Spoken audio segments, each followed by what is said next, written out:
sehingga dakwah harus membenarkan. Walaupun pikiran daging unta haram ini sudah berlaku-laku tahun, tapi karena memang wahyunya menghalalkan, kita harus berani bahwa pengharaman itu sudah kebohongan. Nah inilah sehingga dakwah Rasul menghadapi kemapanan-kemapanan yang sudah mapan bahwa daging unta dan susunya ini haram. Nah Rasul mengkorekkan. Kemudian ternyata tidak hanya ditemukan Rasul di Mekah. Mestinya Rasul ketemu dengan orang-orang Yahudi. Nah ini Makkiyah ini, anak Makkiyah. Tapi ini ada kalimat Yahudi. Jadi dalam ilmu pengantar tafsir banyak ayat-ayat Makkiyah yang di dalamnya tersulit ayat-ayat Madaniyah, sering terjadi. Kemudian ayat-ayat Madaniyah juga di dalamnya kadang terdapat ayat-ayat Makkiyah. Ini dalam ilmu pengantar tafsir ada mudah-mudahan seperti itu. Karena apa? Karena penataan ayat Al-Quran yang kita temukan sekarang di mushaf-mushaf itu, ini bukan berdasarkan kelompok-kelompok atau turunnya ayat, bukan. Tapi berdasarkan yang diajarkan Allah melalui malaikat Jibril di bulan Ramadan. Rasul selalu terus membaca Al-Quran, runtutannya seperti itu. Diawali surat Al-Fatihah dan diakhiri surat An-Nas. Padahal ayat yang pertama kali turunkan Iqra, bukan Al-Fatihah. Tapi juz surat Iqra malah diletakkan di juz Amma, juz yang terakhir. Sementara surat Fatihah yang umurnya ini juga 12 tahun Rasul dakwah menjelang Rasul hijrah, kemudian Fatihah ini diturunkan. Baru turun, tapi peletakan Fatihah malah justru di surah yang pertama. Nah, oleh karena itu, ya ini tidak saya perpanjang dalam waktunya pendek, tapi untuk pengalaman tafsir seperti itu. Ini sangat mungkin makanya, tapi terselip di surat Makkiyah. Dan terhadap orang-orang Yahudi, aku haramkan makanan-makanan yang aku ceritakan kepada kamu sebelum itu. Nah, sebelum itu kita buka surah Ali Imran ayat 146.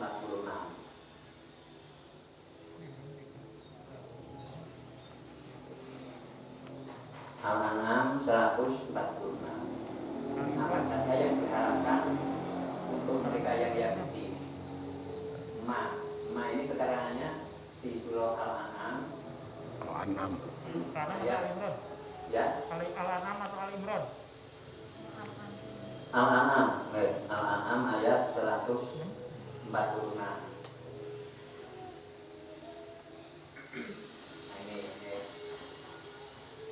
Ini sama di surat An-Nahl, wa 'alal ladzina hadu harramna.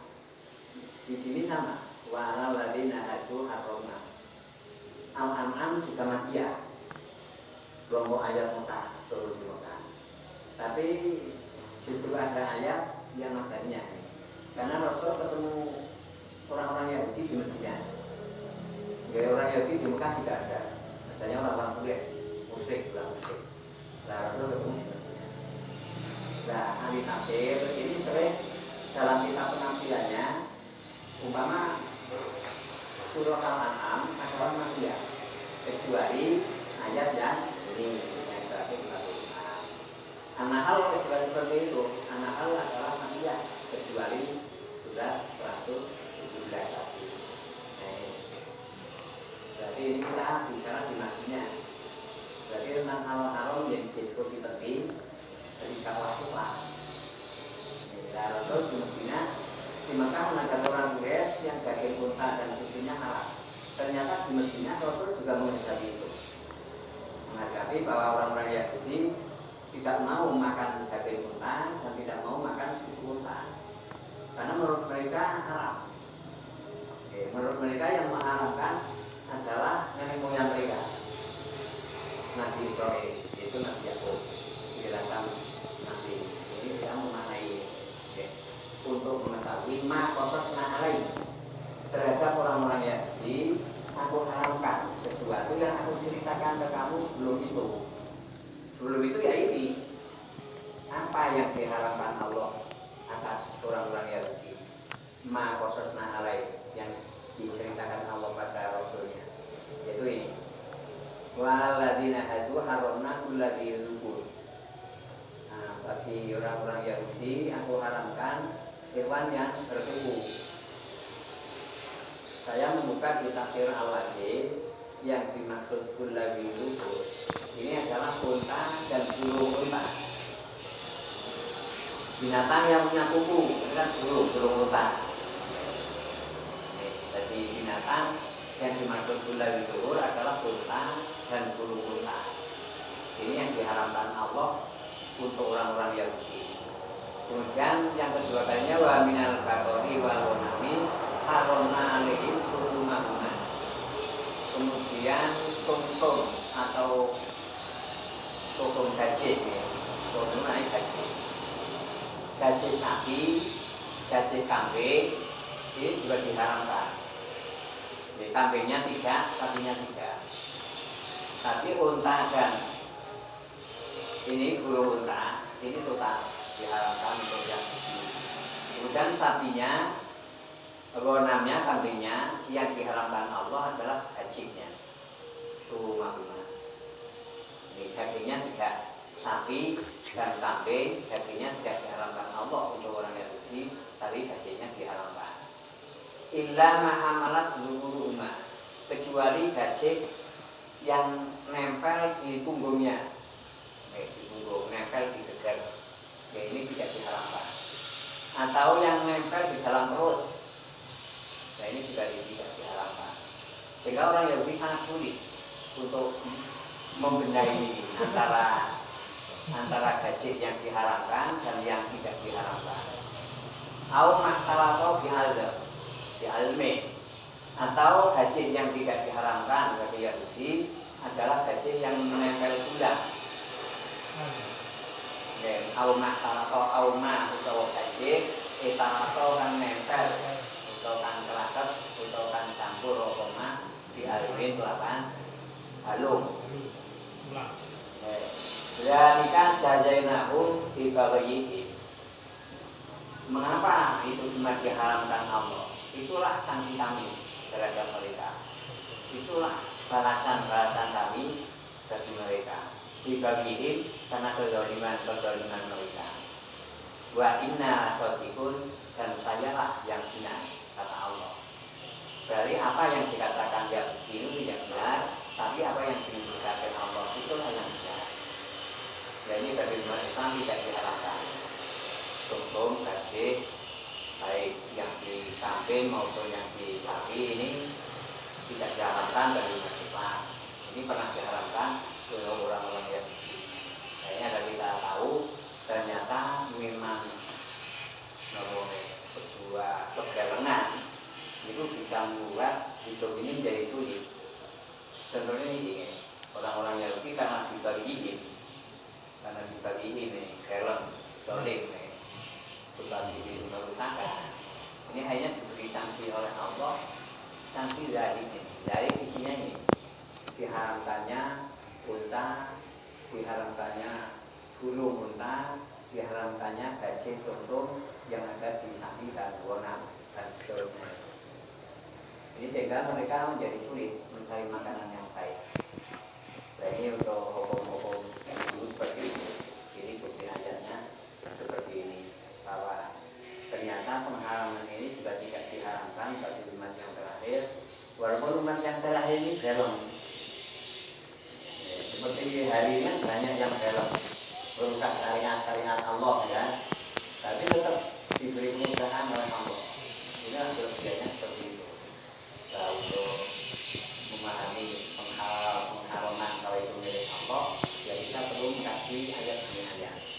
Ternyata yang di Medina diharamkan ini semua, ini bukan karena diharamkan nenek moyang, tapi memang Allah yang mengharamkan sebagai sanksi. bagi kezaliman mereka. Tapi orang Yahudi menentang bahwa pengharaman bukan karena film saya, bukan karena tinggalnya saya, bukan karena amburadulnya saya, bukan. Tapi karena nenek moyang saya yang mengharamkan. Hendaknya Allah menunjukkan ini, Allah menunjukkan wa inna lasadiqun. Saya yang benar. Lalu untuk memperkuat ayat ini, kita tambahkan lagi surah Al-Imran ayat yang ke-93.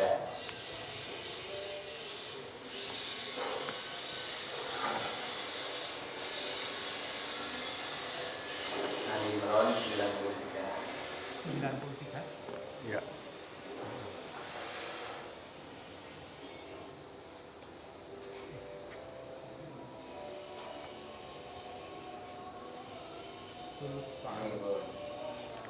Kullu ta'amin kana illa li bani Israila illa ma harrama Israilu ala nafsihi min qabli an tunzala Taurat. Kul maktub fi Taurati fatluha in kuntum shadiqin. Rasulullah sallallahu alaihi wasallam di dalam Madinah ini memang bertemu dengan orang-orang Yahudi yang syariat-syariatnya itu sudah menyimpang, termasuk menghalalkan dan mengharamkan sesuatu. Ini juga menyimpang. Saat Rasulullah menghalalkan unta dan susunya, ini orang-orang Yahudi menentang karena mereka mengharamkan itu. Nah, mereka mengharamkan itu menurut mereka itu karena nenek moyang mereka yang mengharamkan. Tidak disanggah oleh Rasul dengan ayat tadi kayak Al-An'am 146 dan ayat ini Ali Imran 93. Menurut kami semua makanan ini halal bagi umat Muhammad SAW dan halal bagi keluarga Yakub. Dan Israel ini anak-anak cucunya Yakub, yaitu orang Yahudi.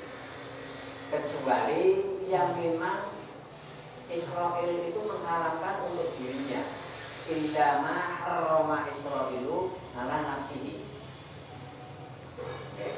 Jadi semua makanan yang baik ini halal buat umat Muhammad dan buat keluarga atau anak cucunya Nabi Yakub atau Bani Israel. Kecuali makanan yang Israel itu mengharamkan untuk dirinya. Israel ini Nabi Yakub. Kecuali makanan yang Nabi Yakub mengharamkan untuk dirinya sebelum Taurat itu turun. Min qabli an tunzala Taurat. Nah, turun surat Taurat, kitab Taurat ini setelah Nabi Musa. Ini diperkirakan tentang Syekh Munir ini 1000 tahun setelah Nabi Ibrahim. Nah, Nabi Israel ini cucu Nabi Ibrahim. Jadi Israel ini bin Ishak bin Ibrahim. Berarti Israel namanya Yakub. Nah, Yahudi itu enggak dari anak Israel ini, namanya Yahuda. Yahuda itu yang masyhur anak yang ke-6. Kalau yang masyhur anak Nabi Yakub yang ke-6. Ini yang merencanakan membunuh Yusuf. Dan yang disepakati Yusuf dibuang di sumur. Ini kita pakai Yahudi seperti ini. Semua makanan ini halal bagi umat Muhammad dan halal bagi Bani Israil kecuali yang diharamkan oleh Nabi Yakub itu sendiri sebelum Taurat ini turun. Mengapa Nabi Israil atau cucu Ibrahim yaitu Nabi Yakub mengharamkan unta dan susunya? Ini diriwayatkan dalam tafsir-tafsir tradisional, tafsir Arab. Ibnu Abbas meriwayatkan di singkatnya sendiri. Jadi Rasul mendikahkan bahwa Nabi Israil atau Nabi Yakub ini berat atau sakit dengan sakit yang keras, sehingga beliau nadar, kalau saya bisa sembuh dari sakit ini, saya tidak akan makan makanan yang paling saya senangi. Dan saya tidak akan minum minuman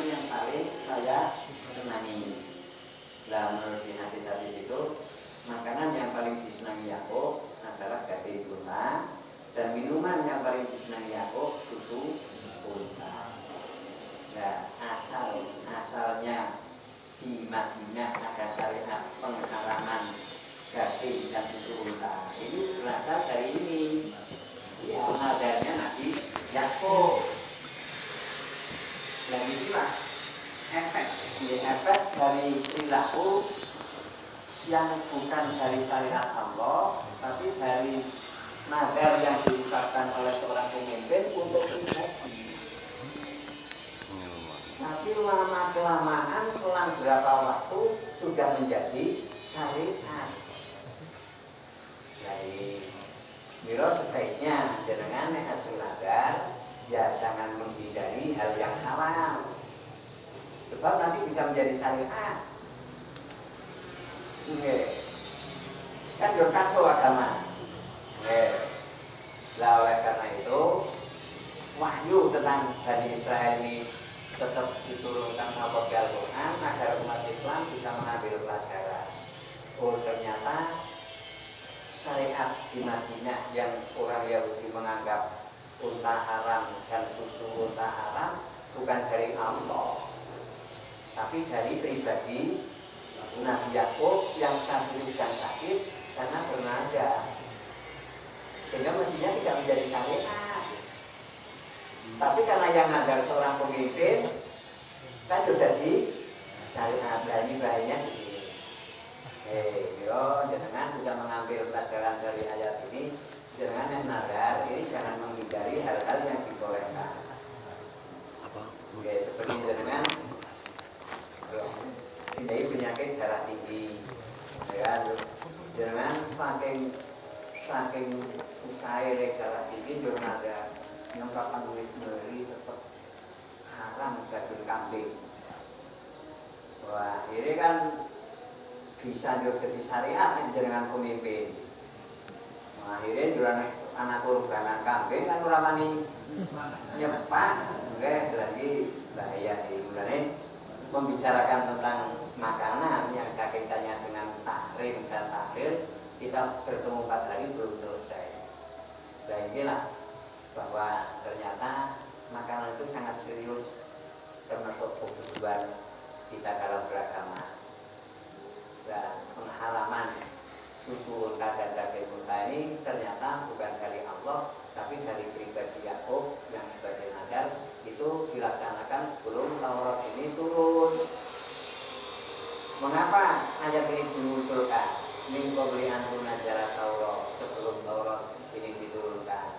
Karena orang Yahudi nalika diskusi dengan Rasul bahwa pengharaman daging unta dan susu unta memang tercatat di dalam Taurat. Kebohongan mereka seperti itu. Ya kamu tidak boleh makan daging unta, haram, seperti saya. Lah pengharaman itu gimana? Di Taurat. Belajar ayat ini diturunkan bahwa pengharaman itu bukan di Taurat, tapi di pribadinya Nabi Yakub. Dan ini sebelum Taurat itu turun. Berarti Yahudi yang mengatakan bahwa pengharaman daging unta dan susu unta di Taurat adalah sebuah kebohongan. Berarti Islam memang menghadapi diskusi-diskusi seperti ini. Tidak hanya di panggung, yang ngomong sepenangke derek, senang ngarep wis kudu manut, enggak. Rasul menghadapi diskusi, maka diperintah Allah kul faktu di Taurat fatluha. Kalau memang itu di Taurat, tolong ambilkan kitab Taurat itu dan bacakan. Faktu di Taurat, datangkan Taurat itu, ambil Taurat itu, fatluha, bacakan Taurat itu. Dai harus tegas. Orang jurnal orang Yahudi ini Yahudi mengharamkan, tilu mengharamkan. Ya, jenenge yang manut antek-antek setan itu. Nah ini Rasul tegas. Yahudi mengatakan bahwa pengharaman daging unta ada di Taurat.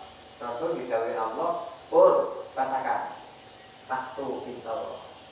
Kalau memang kamu yakin bahwa pengharaman unta dan susunya ada di dalam Taurat, katakan Taurat. Jadi, setelah kamu mendatangkan Taurat, mengambil Taurat, baca Taurat itu di hadapan saya. Lalu in kuntum shadiqin. Kalau kamu benar bahwa pengharaman daging unta dan susunya itu ada di dalam Taurat. Ternyata orang Yahudi pemimpin-pemimpin tidak berani mengambil Taurat, apalagi membacanya di hadapan Rasul. Berarti mereka mengatakan daging unta dan susunya haram berdasarkan nenek moyang, bukan berdasarkan wahyu. Lah agar Islam tidak mengalami nasib yang sama, agama menyimpang seperti itu, Quran tetap menceritakan tentang perjalanan Bani Israil ini tentang hal makanan. Boleh ini waktunya hampir habis. Kita pindah lagi ke surah An-Nisa. Kita singkat, tapi insya Allah sudah mencukupi ini pembahasan halal haram yang terakhir. Kita memperkuat lagi dengan surah An-Nisa ayat 160 dan 161 untuk memperkuat bahwa Yahudi diharamkan makanan yang baik-baik karena perilaku Yahudi yang keron, bukan karena lorimnya Allah, bukan. Dari An-Nisa 160. Fabidulmin minal ladina hadu harromna alaihim thayyibatin uhillat lahu. Maka karena kedoliman orang Yahudi, atau bab ini tetap dengan maka dengan kedoliman orang Yahudi, aku haramkan atas mereka makanan yang baik-baik. Jadi Yahudi memang film dari dulu. Kebelangan nanti diterangkan di ini dan di sini.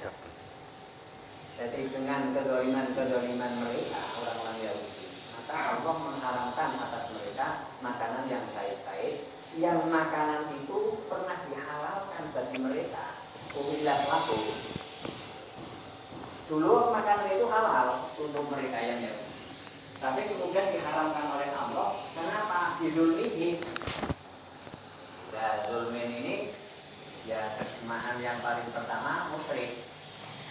Zulmin itu Rasul sering di Al-Quran memaknai zulmin ini musyrik.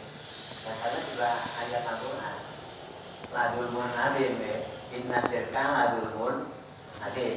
Jadi kezaliman yang paling pertama musyrik.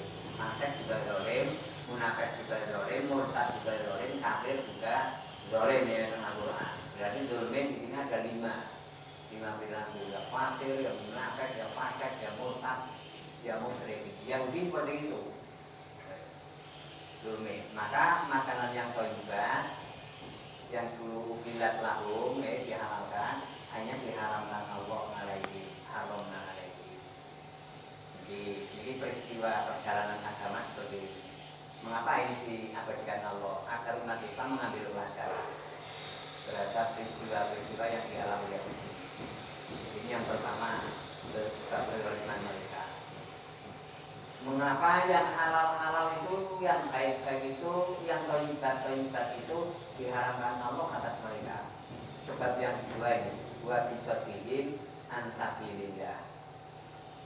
Dan mereka kasirun mereka itu kebanyakan ya menghalangi jalan Allah. Ini sepanjang zaman ini, yang namanya orang Yahudi ini selalu menghalangi orang-orang yang akan menuju kebenaran, orang-orang yang menuju jalan Allah. Jadi ayatnya banyak. Dan termasuk ini. Mengapa yang baik-baik, yang halal-halal ini Allah haramkan untuk Yahudi? Karena saking dalamnya, dan mereka musyrik, kafir, murtad, fasik, munafik, mereka selalu menghalangi orang yang akan melakukan berjalan di jalan Allah. Banyak ayatnya. Wadat ta'ifatun min ahlil kitab law yudillunahu. Jadi orang-orang ahli kitab yang di dunia orang Nasrani ini memang senang. Senang law yudillunahu. Kalau umat Islam ini terkesan senang itu hobi. Jadi hobinya orang-orang ahli kitab ini memang seperti itu. Nansabilillah. Dan yang betul hadir tadi. Sebab yang ketiga, mengapa yang thayyibat, yang halal diharamkan Allah untuk Yahudi? Sebab yang ketiga, mereka sudah dilarang jangan mengambil riba, mereka terus menjadi rentenir. Terus nih panjang zaman. Bahkan sekarang yang menguasai dua seluruh dunia ini sudah biasa. Yang ketiga, keempat yang membuat yang baik dan harus diharamkan Allah atas mereka, mereka suka memakan harta manusia dengan cara batil. Mereka terus sampai sekarang merampok kekayaan alam seluruh dunia, terutama milik negara-negara yang mayoritas Islam, dengan cara batil. Dengan cara batil di Timur Tengah ya dihancurkan negara-negara Timur Tengah ini menguasai kekayaan alam. Karena di Asia cukup menundukkan Islam Asia, orang perlu mau teknologi sing reposo kaya di Timur Tengah, yang cukup nganggo corona. Ini disuruh kabeh niku. Nggih. Sehingga kekayaan alam di Asia tetap bisa diambil dengan leluasa. Dan inilah yang keempat. Sebetulnya Allah ini tidak dolim terhadap mereka, tapi mereka sendiri yang dolim. Inilah perjalanan penghalaman di surah An-Nahl dari pembicaraan yang pertama itu surah An-Nahl 114 sampai yang 117 ini didukung surah Ali Imran, surah Al-An'am dan surah An-Nisa. Nanti bisa dikaji ulang. Itu yang sudah saya sampaikan di An-Nahl 118 tentang taubat. Maksudnya juga hadis. Insya Allah pertemuan berikutnya ini. Kita sampai di sini. Barangkali ada yang kurang berkenan, saya mohon maaf. Dan ini yang pertama kali kita ngaji direkam. Nanti teman-teman kita yang tidak hadir bisa dikirim dengan rekaman ini. Nah, seandainya hasilnya memang kurang memuaskan, ya saya mohon maaf yang sebesar-besarnya, terutama bagi bapak dan ibu, ikhwan semua yang ada di rumah yang tidak sempat hadir.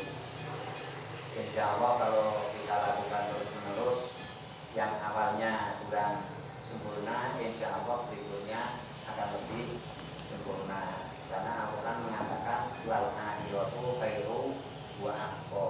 Jadi yang akhir ini yang lebih baik. Jadi kita masih tidak baik, terus lakukan lagi, tidak baik lagi, bila nanti yang akhir juga lebih baik. Di samping nanti akhirat yang paling baik, dunia seperti itu.